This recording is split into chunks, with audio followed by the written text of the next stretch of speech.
Hello everybody and welcome back, and let's continue with our part 2 of basic Linux commands. So what we covered in the previous videos are the rm command, rmdir command, cd command, touch command, clear command, and pwd command. Okay, so right now let's continue with the basic commands. So we'll navigate to the same website as before. And as we can see, the command under the number 6 is the touch command, which we covered in the previous tutorial. But what we didn't cover is that you can actually add an extension to your file depending on which type of file you want to create. So for example, if you want to create a txt file, so let's navigate to the desktop directory once again. Yeah, we also did cover the ls command, so that is something I forgot. And let's get back to the touch command. So for example, what I showed you in the previous video is I created a file simply just by typing touch file. But if you, for example, want to create a txt file, you can simply just type touch file.txt. It will create a txt file. You can also create different types of files. For example, let's say you want to create a Python file. You simply just add the extension .py, and then afterward you write the code into that file. So touch file.py.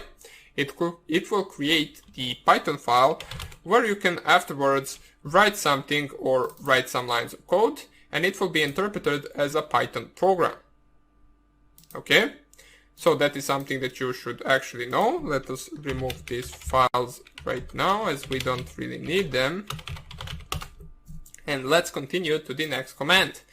The next command is the man and then --help. Now, as it says right here, to know more about the command and how to use it, you can use the man command, which is basically shortened for the manual. It shows the manual pages of the command. For example, we know what the cd command is, but if you want to know all of the stuff that cd command is capable of, you can simply just type man, shortened for manual, and then the name of the command you want to check out. So man cd. It seems like that there is no manual entry for cd, so let's try man ls. And we can see we opened the manual for the ls command, and right now we can see all of the available options that we can use in the ls command. Okay, so right here we have -a, do not ignore entry starting with dot, so on and so on. It doesn't really matter. There are a bunch of different options that you can use the ls command with, which we really won't cover, but if you're interested in learning all of this, you can simply just go once or twice over the manual and basically learn things that you think are important. We know two different ls usages for now. Let me just see right here. We covered ls, ls-a, and you can also type ls-la, as it will show you not only all of the hidden files as well as visible files. It will also show you the date I believe they were created, and also they will show you who created them and what are the privileges for that specific user. As we can see, the root user created all of this, and then it has the read, write, and execute availabilities, should I say, to that file. Okay, so basically the R stands for reading the file, so the user can, or the root user in this case, can read the file. W stands for writing to that file, and X stands for executing that file, or basically running that file.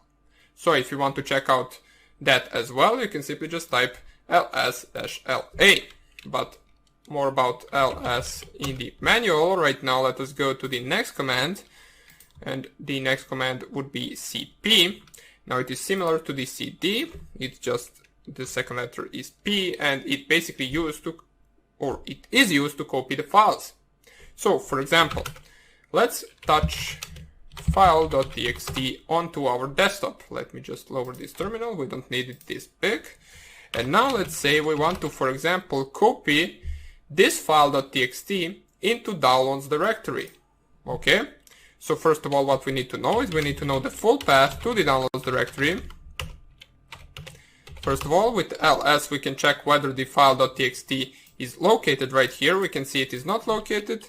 The full path to the downloads directory is /root/downloads, so we will just copy it. Or you can simply just remember it however you want. Then we navigate back to the desktop directory using the cd 2 dots to go one directory back, and then cd desktop to go to the desktop directory. And now, if we just type ls, here is our file.txt.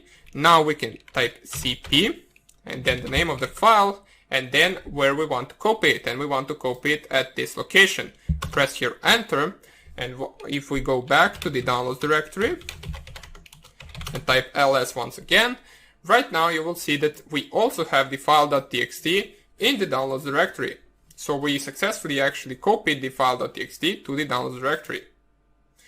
So right now let us remove it since we don't really need it right here. And let's move on to the next command. The next command is the mv. Basically, as it says right here, mv, use the mv command to move files through the command line. We can also use the mv command to rename a file. So basically what mv stands for is moving a file. You can simply just move a file to a different directory instead of copying it. So we saw the actual example of copying a file, but you can also move a file if you, for example, don't want to have it at two locations at the same time. You can simply just move it to the downloads by using mw file.txt and then /root/downloads. Now this file will disappear from the desktop directory and it will be moved to the downloads directory, as we can check right here, as it says file.txt once we type ls. Okay? Now, but it also told us that the mv can be used to rename a file. So, for example, we are not satisfied with the file name to be just simply file.txt. We want to call it, for example, file1.txt.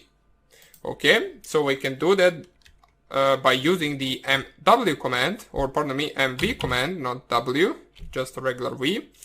And we can simply just type file.txt, and instead of actually moving a file with the different location, you simply just type right here different file name that you want this file to be renamed to. So in our case, we want to call it file1.txt. Press here enter. If you type ls once again, you will see right now that the file has been renamed to file1.txt. Okay, so basically that is also something you should remember, that you can move files and rename files with the mv command. So let's move on to the next command, which is the locate command. As it says right here, the locate command is used to locate a file in a Linux system, just like the search command in Windows. This command is useful when you don't know where a file is saved or the actual name of the file. Using the I argument with the command helps to ignore the case. Okay? So, if we, for example, are not really sure where the file1.txt is located and we are in the root directory, if we type ls, file1.txt is nowhere to be found. We, for example, know that its name is file1.txt, we can simply locate it with file1.txt. And it will tell you right here where all of the file1.txt's are located. This is the command used for that, and you can check everything available for that command with the man locate. So you can see all of the different options that you can use with the locate command. Okay, so let us press Q right here. And basically that would be all about basic Linux commands. What we're going to do in the next video is we're going to set up our IP address in our virtual machine, as well as I'm going to show you some of the networking commands that you can run in terminal. Okay, so that will be about it for this lecture. I hope you enjoyed it, and I will see you in the next one. Bye.